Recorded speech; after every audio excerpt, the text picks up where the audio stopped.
नमस्कार, मैं हूं विजयश्री और स्वागत है आपका सियासत नगरी में। कांग्रेस नेता राहुल गांधी द्वारा भारत को डेड इकोनॉमी कहे जाने के बाद सियासी घमासान तेज हो गया है।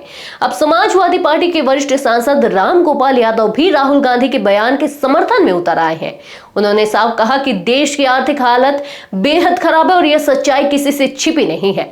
राम गोपाल यादव ने मीडिया से बात करते हुए कहा, भारत की अर्थव्यवस्था की हालत बहुत खराब है। दिल्ली में जो चमक दिखाई देती है वह सिर्फ दिखावा है। आप देश के ग्रामीण इलाकों में जाइए जहां 90% आबादी रहती है, वहां के हालात देखकर सच्चाई सामने आ जाएगी।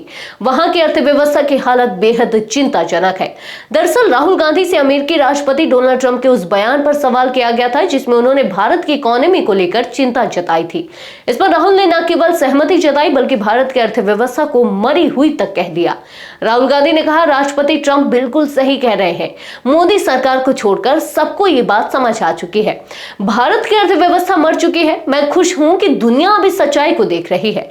राहुल गांधी ने एक सोशल मीडिया पोस्ट में लिखा, the Indian economy is dead, Modi killed it.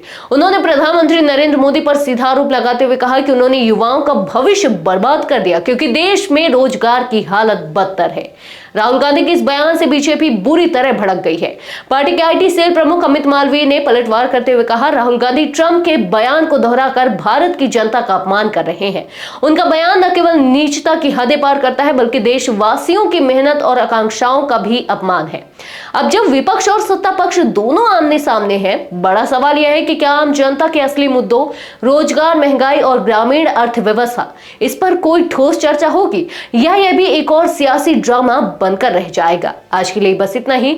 अगर आपके इलाके में कोई राजनीतिक लापरवाही, भ्रष्टाचार या जनहित से जुड़ी समस्या है तो आप चुप मत रहिए, अपनी शिकायत हमें भेजिए। सियासत नगरी आपकी आवाज को मंच देगा और जवाबदेही तय करेगा, क्योंकि अब हर सवाल होगा सीधा सत्ता से।